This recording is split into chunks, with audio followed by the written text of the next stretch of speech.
For Nashville, the flood of 2010 was a defining moment. It's one of those moments when you talk to people, they have very intimate stories of, here's what happened to me. I felt like the water spoke and said, I'm here. And it was just sitting there.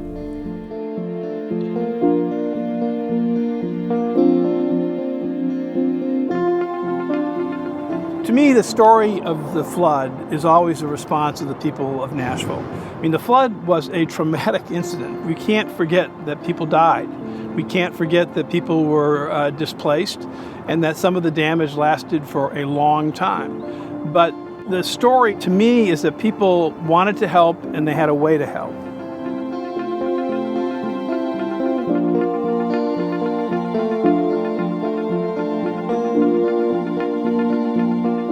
We are at Mount Gilead Church setting up a distribution center for folks to come by and pick up items that they need. We're 3 days out and we're in the middle of recovery now.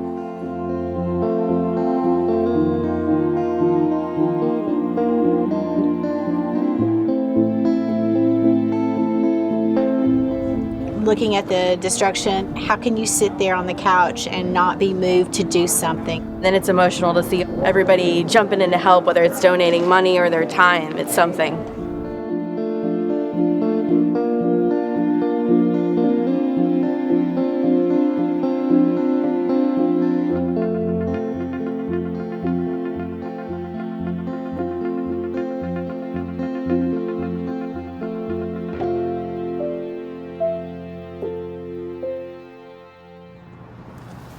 Of course, now it's not just boots on the ground, it's masks on the face, gloves on the hand, but we're still ready to go, no matter what it is we need to do.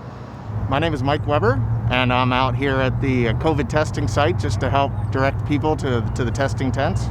You know, I'm doing a small part, and a lot of other people doing their own small part really make a difference.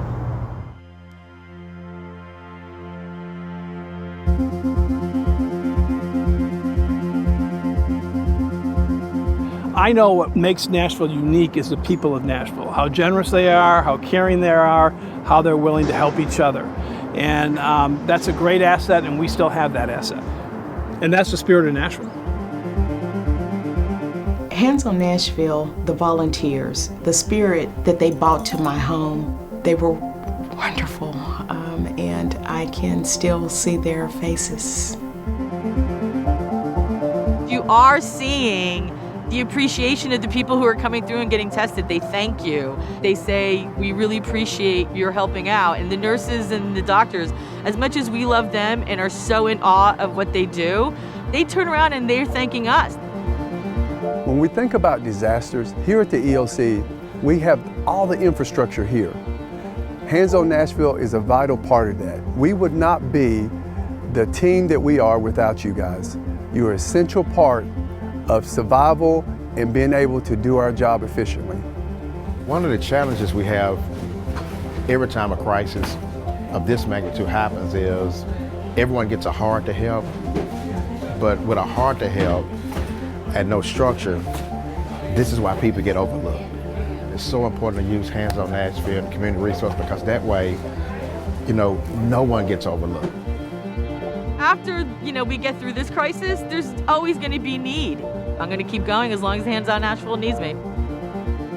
Imagine if we could mobilize this power on a day-by-day, week-by-week basis to the people that are serving the people in need.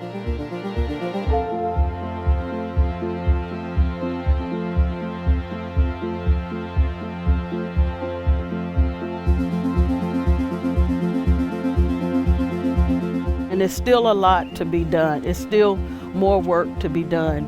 To me, it means showing up and being the good that you want to see in the world. This truly is the volunteer state. I mean, we don't just say it, we live it. That's how high that water was up. Wow. It's hard to believe. And here we are 10 years later. Yep, we still have work to do. We got work to do.